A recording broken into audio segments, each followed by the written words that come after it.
janganlah mengganggu kalau tidak mau diajak kerjasama, atau yang tidak mau bekerja sama jangan mengganggu.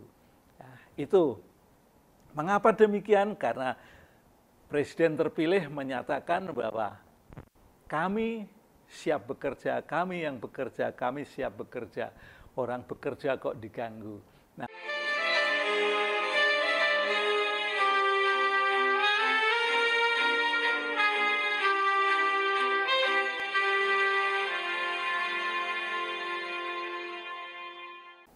Presiden terpilih Prabowo Subianto pada akhir-akhir ini mengungkapkan 3 hal yang menurut saya itu sangat penting sekali untuk ditindaklanjuti ataupun didiskusikan oleh banyak pihak.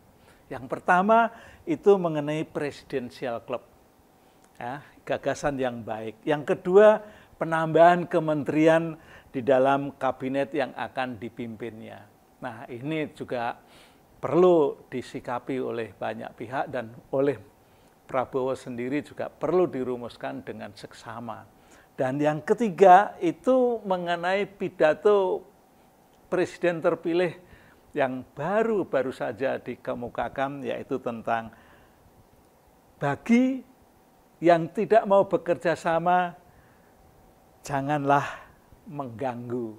Ya, jadi entah itu yang dimaksud partai, entah itu yang dimaksud perorangan, kalau tidak mau diajak kerjasama, jangan mengganggu. Nah, yang 3 hal ini hanya satu yang ingin saya soroti, yaitu yang ketiga, yaitu janganlah mengganggu kalau tidak mau diajak kerjasama, atau yang tidak mau bekerja sama, jangan mengganggu. Itu mengapa demikian? Karena Presiden terpilih menyatakan bahwa kami siap bekerja, kami yang bekerja, kami siap bekerja. Orang bekerja kok diganggu. Nah, padahal yang dibicarakan itu kan sebuah pemerintahan, sebuah negara yang dipimpin oleh presiden. Nah, di dalam negara manapun, di dalam sistem pemerintahan manapun, yang apalagi dengan julukan negara demokrasi, yang presidennya dipilih secara langsung, itu di mana-mana selalu ada yang menjalankan pemerintahan dan ada yang di luar pemerintahan. Nah, mereka yang di luar pemerintahan ini umumnya disebut oposisi.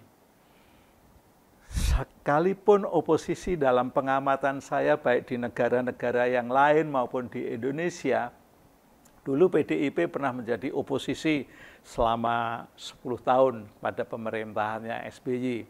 Lalu pada pemerintahannya Jokowi, itu boleh dikatakan 9 tahun partai dari Demokrat juga menjadi oposisi. Tapi oposisi yang dilakukan ini tidak pernah dalam arti mengganggu. Ya. Mengapa tidak mengganggu?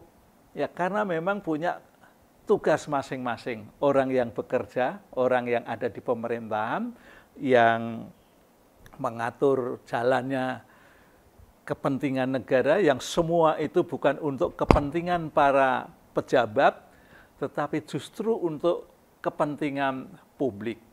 Nah, kepentingan publik inilah yang perlu diperhatikan oleh orang yang menjalankan pemerintahan dan orang yang ada di luar pemerintahan. Itu. Nah, kalau kita perhatikan tugas dari, bukan tugas lah, oposisi itu, orang yang ada di luar pemerintahan itu mempunyai fungsi. Fungsi yang pertama itu memperkuat kontrol dan keseimbangan kekuasaan. Jadi mengontrol apa yang dilakukan oleh pemerintah agar terjadi keseimbangan dalam hal kekuasaannya. Jangan sampai seorang pejabat menggunakan kekuasaannya semena-mena untuk kepentingan kelompoknya atau kepentingan dirinya, tetapi justru mengabaikan kepentingan publik. Berikutnya, yang kedua, yaitu pihak oposisi itu menyediakan alternatif kebijakan dan wawasan yang berbeda. Jadi ada alternatif-alternatif dan kebijakan-kebijakan serta wawasan yang berbeda dengan apa yang dilakukan oleh pihak pelaksana, yaitu pemerintah, eksekutif itu. Nah, kalau dulu ketika bicara soal IKN, ya, ada juga partai yang mencermati, mengkritisi tentang pembangunan IKN, tetapi karena orang yang ada di pemerintahan ya menganggap itu tetap penting, ya tetap dijalankan. Itulah pentingnya orang-orang atau lembaga atau partai-partai yang ada di luar pemerintahan. Yang ketiga itu mendorong adanya akuntabilitas dan transparansi pemerintah. Ya, transparansi ini penting sekali. Ya. Rakyat itu bisa tahu, ya, misalnya dana operasional menteri, setiap kementerian itu ada berapa, dana operasionalnya presiden, dana operasionalnya wakil presiden itu berapa, itu perlu, ya, sehingga rakyat juga bisa mengikuti perkembangan pembangunan yang dilaksanakan oleh pihak pemerintah. Ini sangat penting. Jadi pihak yang ada di luar pemerintahan itu juga bisa menyuarakan kepentingan-kepentingan dan aspirasi kelompok, ya. Baik itu individu maupun kelompok itu, ya, mungkin yang tidak terwakili oleh pemerintah bisa disalurkan melalui oposisi ini. Ya. Oposisi penting, ya, di negara demokrasi manapun yang menjalankan itu pasti melakukan apa yang disebut dengan oposisi ini.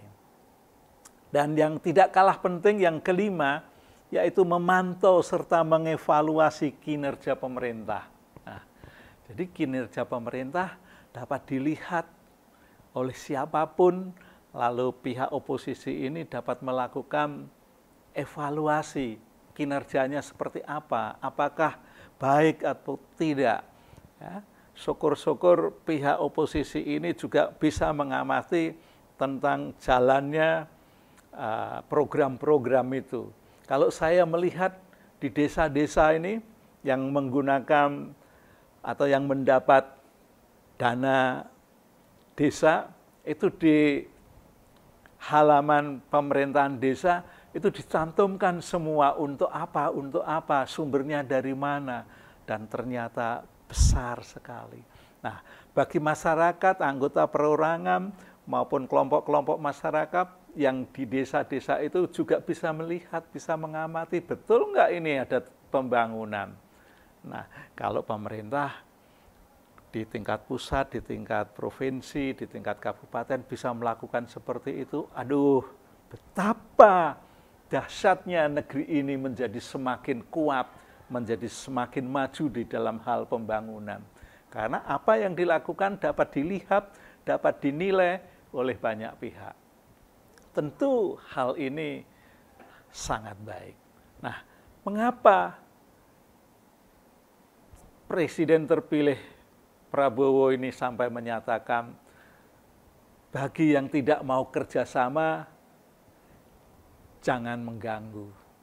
Ya, kalau perlu nontonlah saja di pinggir jalan. Nah, ini kan juga hal-hal yang kurang baik, kurang pantas untuk disampaikan. Ya, sebab yang boleh menjadi oposisi sebetulnya bukan hanya partai saja. Ya, karena pihak oposisi itu sebetulnya bukan melawan, tetapi memberikan masukan, memberikan kritik, melakukan kontrol, melakukan evaluasi. Nah, kelompok-kelompok masyarakat pun sesungguhnya bisa melakukan hal yang demikian itu. Mengapa? Karena kelompok-kelompok masyarakat itu pun mempunyai hak untuk mengetahui dinamika dari kemajuan negeri dan bangsanya. Nah, perorangan pun juga sesungguhnya boleh melakukan seperti itu, asal cara menyampaikannya terstruktur dan membangun. Ya. Tapi sayang di banyak hal kadang-kadang itu tidak dapat didengar. Ya. Jadi dalam hal menyampaikan masyarakat maupun perorangan itu juga menyampaikan pengawasan-pengawasannya bisa melalui satu demo. Ya, kita sering mendengar ada demo-demo. Ya, dan demo-demo dilakukan itu sesungguhnya juga merupakan bagian kontrol. Ya, kalau itu dilakukan dengan baik, tidak menjelek-jelekan, pasti akan didengarkan oleh pihak pemerintah. Lalu yang kedua, yaitu adanya petisi. Ya. Beberapa saat yang lalu di negeri kita ini, universitas-universitas juga boleh dikatakan melakukan petisi. Ya, tetapi ya tidak didengar, tidak masalah. Yang penting sudah disampaikan apa yang menjadi keprihatinan dari kelompok-kelompok masyarakat itu. Ya. Jadi boleh dikatakan melalui demonstrasi, melalui petisi, itu bisa dilakukan untuk melakukan kontrol. Dulu Serikat Buruh itu setiap tanggal Hari Buruh selalu berdemo. Ya. Dan dia juga melakukan tuntutan-tuntutan, mengajukan aspirasi.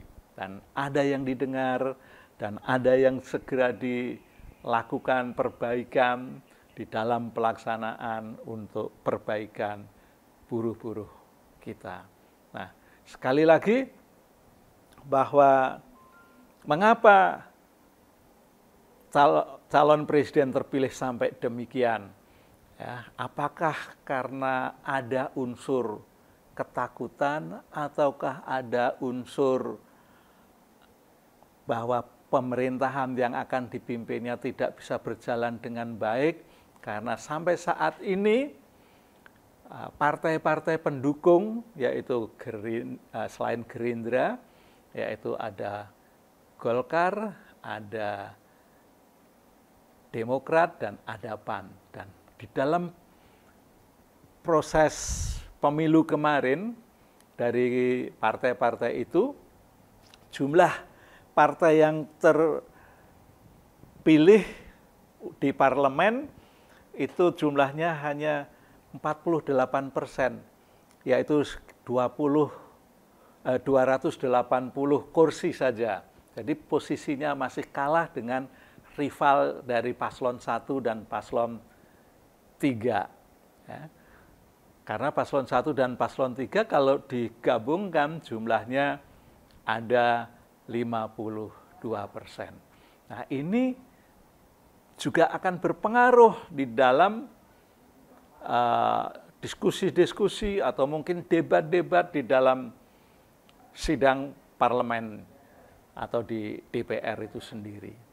Nah, apakah itu yang menjadi kekhawatiran sehingga menyatakan hal yang demikian itu? Ya, artinya menyatakan bahwa orang atau yang tidak mau bekerja sama, jangan mengganggu. Atau kalau mau jadi penonton, penontonlah di pinggir jalan yang baik saja. Nah ini, kalau itu yang menjadi pertimbangan, ya tentu ini menjadikan kurang bijak apa yang disampaikan oleh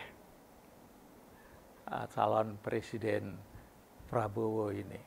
Karena itu disampaikan dalam forum yang sifatnya terbuka, hanya sekalipun itu hanya khusus pada peserta dari Partai PAN, Partai Amanat Nasional saja. Tapi toh semuanya didengar secara gamblang oleh publik, baik masyarakat di dalam negeri maupun masyarakat yang ada di luar negeri sana.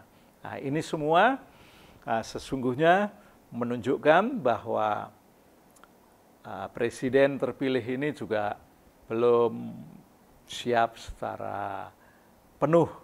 Ya, bisa jadi karena masih ada waktu yang cukup panjang sehingga dengan cara demikian dia ingin mengajak semua kekuatan yang ada di masyarakat, kekuatan politik bisa bersama-sama bekerja sama untuk menjalankan tugas pemerintahan yang baik sehingga dalam menjalankan pemerintahan tidak terjadi intrik-intrik. Tapi sekali lagi bahwa pemerintahan di Indonesia ini kan selalu sejak partai-partai yang begitu banyak kan selalu berkoalisi.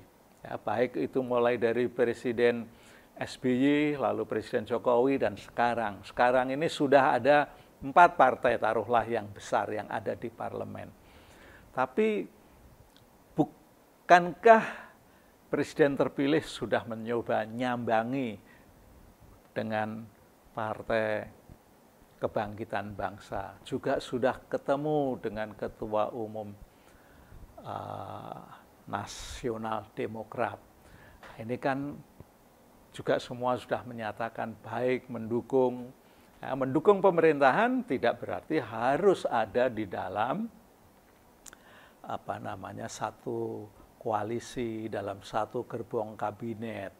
Bahkan sebetulnya di dalam gerbong satu kabinet itu yang terdiri dari beberapa partai-partai pun sesungguhnya juga pada saat-saat tertentu bisa menimbulkan suatu konflik karena perbedaan pandangan dalam menentukan sikapnya. Karena partai-partai itu pun juga memiliki kepentingan-kepentingan yang untuk menyalurkan aspirasi dari masyarakat atau kelompok-kelompok yang diwakilinya. Ya, sebagai contoh lah misalnya, ya, pada masa pemerintahan Presiden Jokowi kan kemarin ada di PDI, tetapi pada akhirnya dia akhirnya melakukan hubungan yang mengambil jarak dengan partai yang boleh dikatakan yang membesarkan. Ya. Jadi sekali lagi partai-partai dalam sebuah koalisi pun pada saatnya dalam menjalankan pemerintahan kabinet itu juga bisa menimbulkan konflik tersendiri. Bisa menimbulkan perpecahan karena pandangan yang berbeda. Tapi sekali lagi, pandangan, pendapat yang berbeda sebenarnya bisa menuju ke arah yang sama untuk kemajuan negeri tercinta ini. Oke, sampai ketemu, sampai kesempatan yang berbeda.